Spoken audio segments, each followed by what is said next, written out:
महत्वाचा आहे जीवनामध्ये.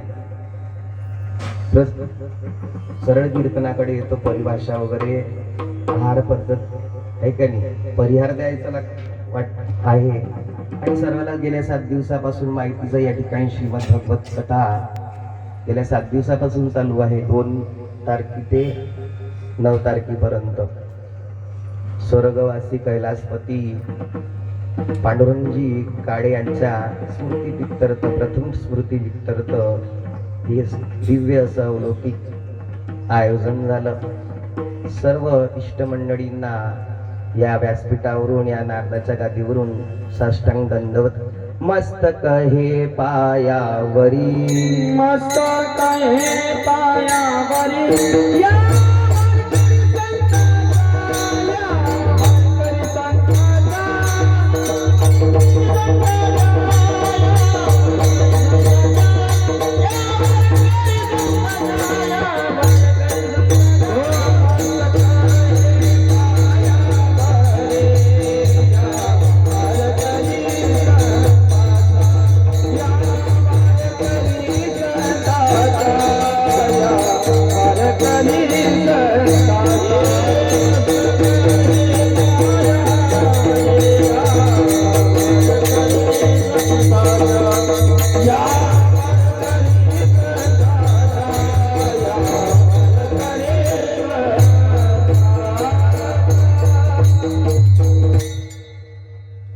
सर्वांच्या चरणावरती इष्टमंडळी, सखे पुत्रे है काणी सर्वांच्या चरणावरती नतमस्तक होतो. आणि सर्वांच्या आठवणीसाठी हे अलौकिक कार्य म्हटलं जातं. जीवनामध्ये जीवाने संगत कोणाशी केली पाहिजे आणि संगीत करण्याचा निर्णय कोण घेतो आपल्या जीवनामध्ये, हे आपण सर्व जाणून घेणार आहे. काल्याचा प्रसंग म्हटलं तर काल्याचंच वर्णन केलं जातं. मग काल्याच्या वर्णनामध्ये कोणाचं वर्णन राहतं तर त्या भगवान गोपाल कृष्णाचं यदशे चरित्र केले नारायण. ज्या भगवंताने गोकुळामध्ये ज्या लीला केल्या त्या लीलाचं वर्णन करावं लागतं. तर जीवनामध्ये कल्याण जाणे होत असतं, त्याच गोष्टी आपल्या जीवनात घडल्या पाहिजे. आपलं सार्थकता ज्या जीव आहे त्याच वस्तू आपल्या जीवनामध्ये आपण आपल्या संगतीला लावली पाहिजे, आपल्या जवळीकता ठेवली पाहिजे.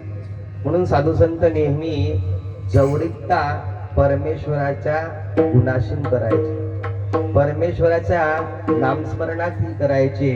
म्हणून त्यांच्या जीवनामध्ये आनंद येत होता. म्हणून म्हणतात जीवनामध्ये असं काही चर्चा झाल्या पाहिजे, असा काही आपल्या जीवनामध्ये संवाद गाठला पाहिजे ज्याने आपलं कल्याण होईल, ज्याने आपल्या जीवनाचा सार्थक होईल. अशा गोष्टी घडण्याकरिता संगत महत्वाची म्हटल्या गेली. करू आवडीने वाद, तुमचे सांगू सुखाचे संवाद.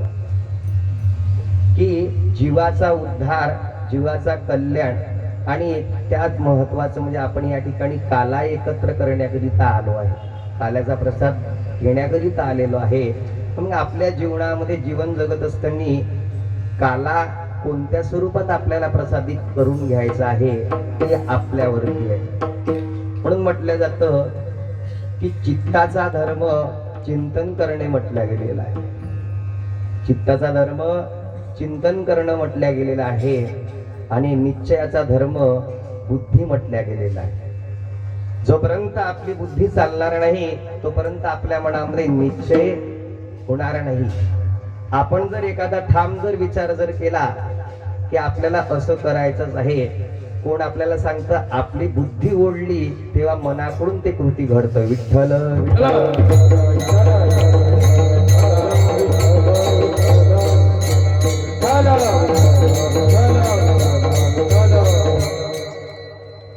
बुद्धीच्या जोरावरती आपलं मन पलटलं जातं. म्हणून म्हटलं जातं की इंद्रियाचा जर विचार केला, एकूण 11 इंद्रिय सांगितल्या गेलेलं आहे. 12वं बुद्धी, 13वं मन म्हटलं गेलं आणि मनाच्या पलीकडे परमात्मा. विठ्ठल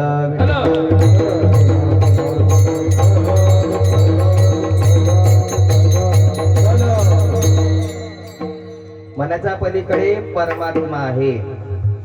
आपल्या जीवनामध्ये जर चांगल्याची जर संगत जर प्राप्त झाली तर त्याचा परिपूर्ण यश, परिपूर्ण भाग कोणाला जातं? आपल्यामध्ये असणार बुद्धी. आणि तो मग बुद्धीला निश्चय झाल्यानंतर मग म्हणतो की आता माझ्या जीवनाचं मला सार्थकता दिसून राहिलं. म्हणून म्हटलं तर जीवनात आपल्याला चांगलं घडवण्याकरिता, चांगलं होण्याकरिता आपली बुद्धी ओढली पाहिजे. विठ्ठल विठ्ठल. म्हणून बुद्धीसारखे या जगामध्ये दुसरं काही वैभव नाही. बुद्धीचे वैभव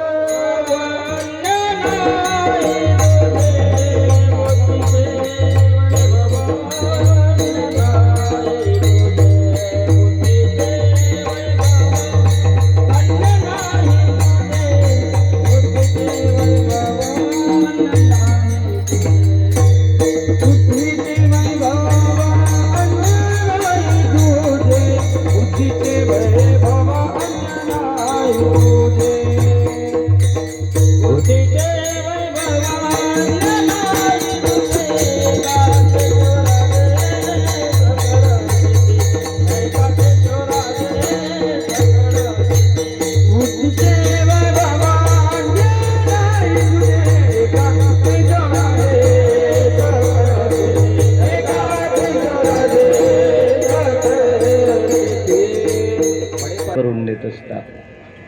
आपल्या जीवनामध्ये बुद्धीच्या जोरावरती आपल्याला वैभव प्राप्त होतं. आज बघा समाजामध्ये कमी शिकलेले आहे, कोणी अंगठा बहादूर आहे, ज्याला सैन सुद्धा मारता येत नाही. पण आज बघा एखाद्या इंजिनियर, एखाद्या डॉक्टरला लाजवून असं तो पैसा कमावतो. कशाच्या बळावरती? त्याच्या बुद्धीच्या बळावरती. म्हणून या जीवनामध्ये परमात्माने अलौकिक असं रसायन आपल्याला दिलं, अलौकिक असे इंद्रिय आपल्याला प्राप्त करून दिले. त्या इंद्रियाचा आपल्याला फक्त सदुपयोग करायचा आहे. ज्या ज्या जीवाने सदुपयोग केला त्या या जगामध्ये वैभव वाढलं गेलं. विठ्ठल विठ्ठल.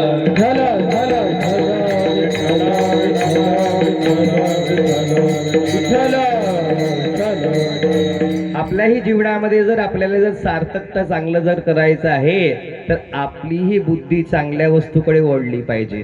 म्हणून म्हटलं जातं की जीवनात संगत कुणाची करतो आपण. हल्लीच्या युगामध्ये संगत महत्वाची आहे की आपण कोणाच्या साह्यतात राहतो, कोणाच्या सानिध्यात राहतो. म्हणून याचा निश्चय कोण करण? बुद्धी कर्त्री याच्या सोबत आपल्याला राहायचं आहे. म्हणून जीवनामध्ये जर आपली दोरी जर भगवंताच्या सानिध्यात, संताच्या पायाशी स्थिर आणि आपल्या गुरुमाते आईवडिलांच्या चरणावरती जर स्थिर जर राहिली तर जीवनामध्ये जीवाला कधीही भटकावं लागणार नाही आणि कधीही त्याला दुःखाचा सामना करावा लागत नाही. विठ्ठल विठ्ठल विठ्ठल विठ्ठल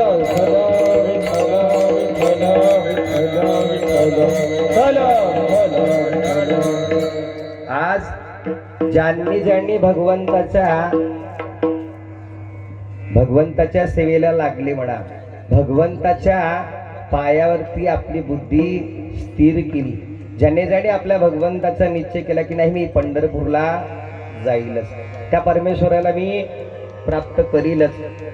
भागवतामध्ये आपण ध्रुवाची आणि प्रल्हादाची कथा ऐकली. का प्राप्त झाला असेल त्यांना? अवघ्या 5 वयामध्ये. कारण की त्यांनी निश्चय केला की मला भगवंताचं दर्शन झाल्याशिवाय मी वनातून घरी परत येणार नाही. असा आपल्या जीवनामध्ये निश्चय करावं. बुद्धीने जर आपल्या जीवनामध्ये जर चांगले जर विचार जर आणले तर लवकरात लवकर जीवाने आत्मसात करावं आणि वाईट जर विचार जर आपल्या बुद्धीत जर आले तर ते दूर लोटावं. विठ्ठल विठ्ठल.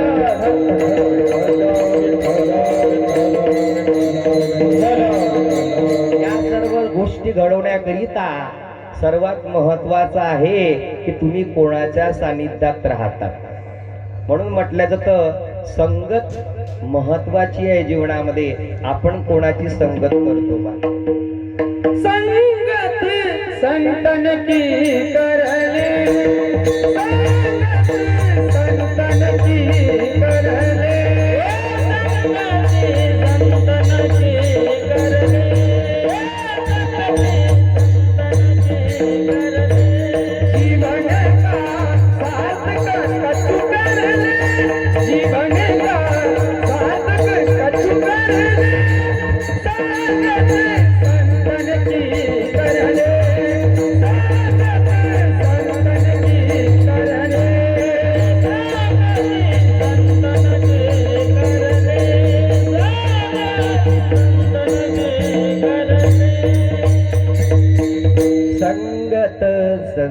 संतन की करले